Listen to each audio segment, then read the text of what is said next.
the sauce, man. Make sure I give you a thumbs up. Happy Friday.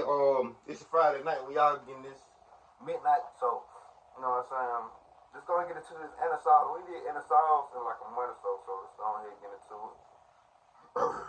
This chilling footage captures the exact moment police uncovered a nightmare. A mother and her 6 children brutally murdered in their home. For years, Yulia had been living in fear, desperately trying to escape the monster. I ain't gonna lie. Yeah, we react to true crime, but we, like, for a minute, we gonna react to positive videos. You know what I'm saying? I'm gonna start reacting to more positive videos. You know what I'm saying? Like, y'all find me some positive videos, like something, you know what I'm saying, something to watch or something like with facts, like the world facts or something like that, you know what I'm saying. When I make these videos, these ain't, you know what I'm saying, to make money. You know what I'm saying? Well, yes it is. I'd be lying if I said it wasn't. But, you know, it is to some of these videos to teach y'all, like, to give my opinion about the video, how I feel about the video, and give my opinion on what I do and what I think you should do. You feel me? That's the purpose of my reactions. But yeah. She married. She reported the abuse, the threats, she begged for protection, but time and time again, the system turned a blind eye. Then, on the morning of June 26, 2015, her worst fears became reality. A simple argument over a haircut spiraled into something out of a horror movie. Neighbors heard the screams, the violence, but no one did a thing. A week later, authorities discovered the grisly aftermath. 19 plastic bags filled with their body parts. And the most chilling part, Oleg Belov's killing spree wasn't over yet. This case is as gut-wrenching as it is horrifying. A brutal reminder of how quickly violence can escalate and how the system meant to protect victims can leave them completely helpless. Watch, we got time today. I do me like that. I know I should have. To truly grasp the horror of what happened, we need to go back to the beginning. Oleg Belov lived in the city of Nizhny Novgorod, Russia, with his family. On the surface, his life should have been one of success. He came from a loving family, had supportive parents who believed he was destined for greatness, and was ridiculously smart, especially when it came to physics and math. His parents were convinced he'd become a famous scientist, and when he got accepted into a top university in Moscow, it seemed like he was well on his way. But then, things took a weird turn. While in college, Oleg started having these intense visions, UFOs, other worldly messages, the whole sci-fi package. And instead of brushing it off as a wild dream, he became completely obsessed. He dropped out of school, announcing that he had a new mission in life, building a spaceship and leaving Earth behind. He even claimed he was on a 300-year program, as if he had some grand cosmic purpose. Somewhere along the line, he got married and joined the Seventh-day Adventist Church, maybe looking for stability or just a new audience for his eccentric ideas. But that didn't last long. Turns out Oleg couldn't keep it together. He cheated on his wife and got kicked out of church. One of the senior members, Alexander... Nigga, how you get me personally, you know what I'm saying, I hang around young YNs, but YNs, they'll go to church if they grandma, you know what I'm saying, tell them, come on, baby, take your to church. Or their mom going to church. My guy got kicked out of church. I wouldn't want to hang around him. I have never, out of about 25 years of living, ever heard of somebody getting kicked out of church. How you get kicked out of church? How? How's that even possible? Zimin later said, at first everything was fine. He studied the Bible, participated in church life, but then he found some girlfriend in Nizhny Novgorod, left his wife, and lived in sin. Yeah, they weren't having it. Oleg was officially cast out for breaking the 7th commandment. That's when Yulia Siver entered the picture, a 24-year-old from a small town called Kov. It's unclear if she was the reason Oleg left his wife, or if she came later, but for whatever reason, she fell for him. And keep in mind, Oleg was 20 years older. They wasted no time in starting a family, quickly having 6 kids together. But from the start, their relationship was toxic. Oleg was controlling, violent, and abusive in every way. In 2010, when Yulia finally got the courage to bring up divorce, he snapped. He attacked her with the blunt side of an axe. And here's the wild part. He later claimed he wasn't trying to kill her, just intimidate her. And sadly, it worked. Terrified and Yulia stayed. She spent days recovering in the hospital, but Oleg, he walked away scot-free. No jail time, no real consequences, just a schizophrenia diagnosis that let him off the hook. But Yulia's mother, Valentina, always saw him for what he was. She later said, a moral freak. From the moment I met him, I was ashamed to even walk down the street with him. And she wasn't wrong. According to Valentina, Yulia tried to leave Oleg after the attack, but he cried, begged, and swore he'd change. And she believed him, but of course he never did. Over the years, Yulia went to the police over and over again, reporting the abuse, hoping for help, but nothing changed. In 2011, she even went to court, desperately trying to get full custody of her kids, telling the judge that Oleg was hurting them. But Oleg objected, and just like that, her request was denied. The family was labeled dysfunctional and at risk. The system failed them, as always. But they'll protect PDFs or child. You know what I'm saying? Like, they'll protect them though, but won't get people like this. It's crazy, bro. Oleg wasn't working. He lived off of disability checks for schizophrenia, while Yulia relied on financial aid for being pregnant. It was a miserable, trapped existence. Authorities were watching them, at least on paper. They knew the kids were in danger if things didn't change, yet nothing was done. Neighbors would hear the screams, the violent crashes coming from inside the home, but after a while, it just became background noise. No one stepped in, no one saved them. Then, in June 2015, Yulia finally hit her breaking point. She went to the police telling them that Oleg had threatened to kill her and throw her away like garbage. This time she was determined. She filed for divorce and sought custody of the kids. She was not going to let him keep his hold on them. But Oleg, he wasn't about to go down without a fight. When he found out about her plans, he completely snapped, threatening to cut off one of the Come on.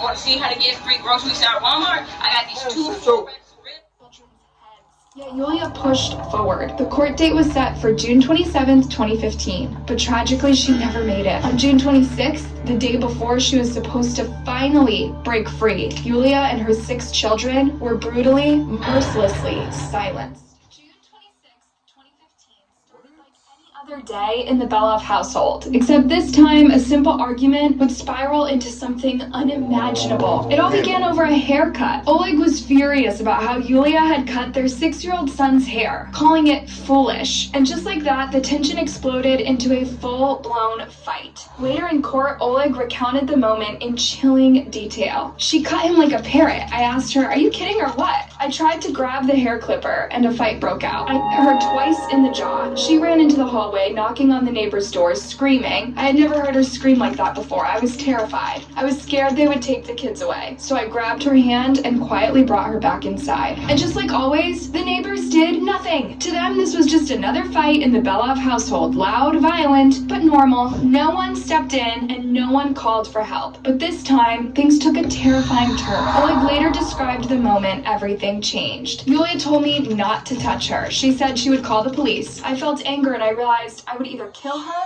or I would lose the children. I took my hunting knife and stabbed her right in the side. And he didn't stop. Yulia's screams must have echoed through the apartment as he kept attacking her right in front of their children. His eldest daughter, Elena, who is 7 years old, tried to shield her mother, but Oleg grabbed her by the hair and turned his knife on her too. One by one, he went after each of his children, hunting them down, even the ones who tried to hide in the bathroom. When asked why he did it, his response was beyond disturbing. I killed the children so they would stay mine. The Bible says children will be resurrected. So I decided that the kids would resurrect and we would live together again. Just like that, in a span of 10 minutes, he wiped out his entire family. But Oleg wasn't finished. With his wife and children gone, his mind turned to his mother. He convinced himself that once people found out what he had done, the neighbors would retaliate, that she'd either be stoned to death or die of shock. In his warped reality, the only way to save her was to kill her first. So he he traveled to the village where his 73-year-old mother, Zinnadia, lived. He lured her out to their shared garden, pretending they were just going to pick raspberries. And then, caught in the depths of his twisted delusions, he prayed for strength to go through with it. Convinced he had received some divine signal,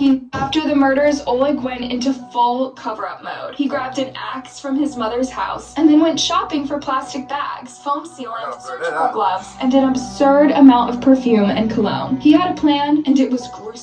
Wearing the surgical gloves, he used the axe to cut up his family's bodies, stuffing their remains into the plastic. To keep suspicions at bay, he went door to door, casually telling neighbors that Yulia and the kids had gone to a nearby village for a little break. And as a gesture of goodwill, and probably to throw them off, he even handed out a basket of raspberries he had picked with his mother, as if that would erase the horrific reaction. This motherfucker is satanic and crazy. Like I say, man, we gotta react to some more positive videos, man. I ain't gonna lie to y'all. We gotta react to more videos that give us more light. You feel me? Because I know people that love me, you know what I'm saying? But sometimes, like, they can't stomach this type of videos. You feel me? So I gotta do something. Of what he had done. These But he didn't stop piss me there. off. He kept the lie going. He called Yulia's mother, Valentina, with the same story. He even went to the kids' school, telling staff that they were away for a while. To make everything seem normal, he continued picking up their milk using prepaid vouchers. Just another desperate attempt to avoid raising any red flags. But despite his efforts, the neighbors knew something was off. One of them later told reporters that Oleg has always been unsettling. A quiet, aging man who everyone, including his own children, seemed terrified of. And as much as he tried to keep things under wraps, people had seen him sneaking out of the apartment in the dead of the night, lugging large, suspicious bags. Then, after a week of silence from Yulia, her mother knew something was wrong. She called the police and asked for a welfare check to be done. And that's when the horrifying truth started to unravel.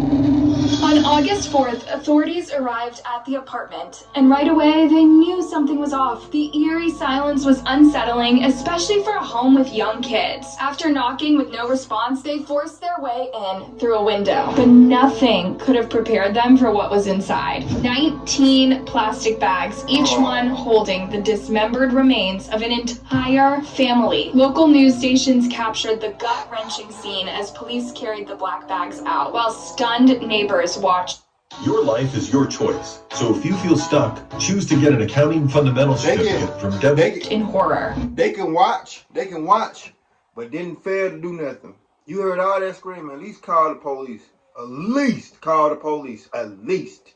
If the police hear somebody screaming or you heard somebody screaming, they got the right to go in regardless. They don't even need a warrant to go inside your house if they feel like somebody's life in danger. So this is on the neighbors.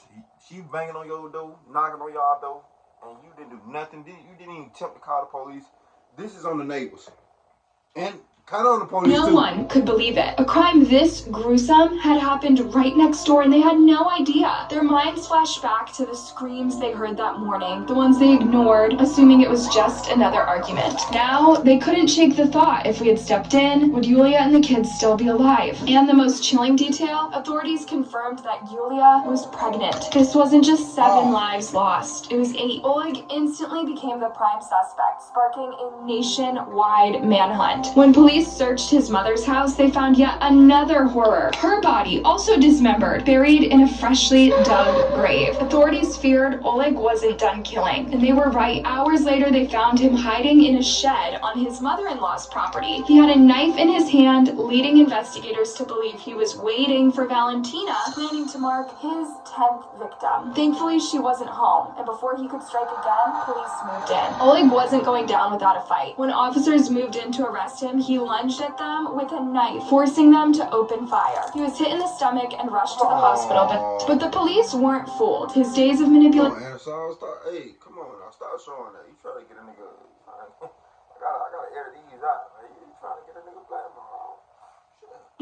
were over. Oleg was officially charged with multiple counts of murder. But as the investigation continued, authorities started looking at him for another crime, a brutal attack on a 19-year-old girl whose body was found in an abandoned building back in 2014. She had been viciously assaulted and strangled to death in the same area where Oleg later slaughtered his family. Surveillance footage from that time captured a suspicious man following the girl, and when a sketch was made, it bore a striking resemblance to Oleg, but there just wasn't enough evidence to pin it on him. At first, he denied everything, even the murders of his own family. But under interrogation, he broke down in tears, finally confessing to the unthinkable. He admitted that his plan was to bury their remains near abandoned houses owned by Yulia's mother, thinking no one would ever find them. Psychiatrists evaluated him and confirmed that while he did suffer from schizophrenia, he was still sane enough. I make his ass suffer for them 9 days. I make him suffer for 9 days. Won't beat him every day for 9 days. On Grand Theft Auto. On Grand Theft Auto now. On Grand Theft Auto. Like the game, Xbox, on Grand Theft Auto.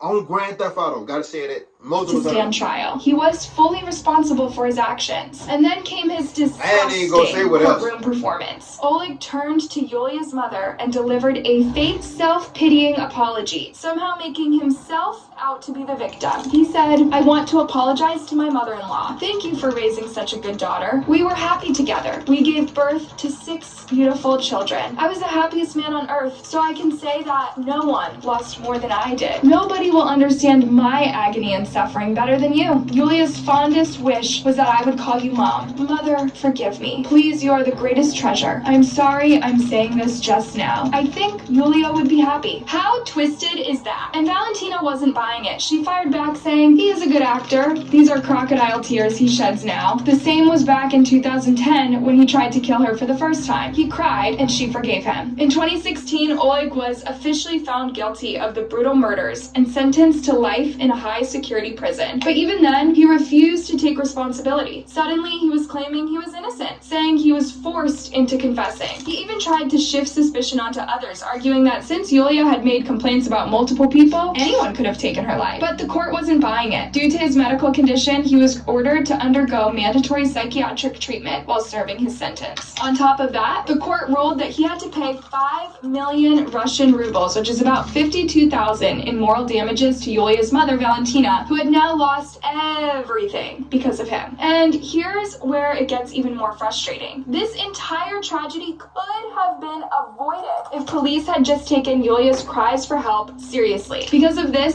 6 officers were investigated for negligence, leading to multiple resignations and an overhaul in how authorities handle domestic violence cases moving forward. But what do you... Thank God that something was, you know what I'm saying, justice was served, and I'm already knowing that his jail sentence time it ain't good. I'm already knowing, or he probably, but I gotta do some editing on this video. Anna saw she got me a couple times, so I gotta go back, you know what I'm saying. Y'all ain't getting this video till late time anyway. That being said, see, when I see y'all, love y'all. Make sure y'all tell me how y'all feel about this video. Don't leave, leave an emoji, you know what I'm saying. Give me y'all opinion, how y'all feel about this man. You know what I'm saying. I know what I would do to him on Grand Theft Auto. I don't promote violence. I don't promote violence. I don't promote violence. But I do want people like that. That being said, see, when I see y'all, let's ride, nigga.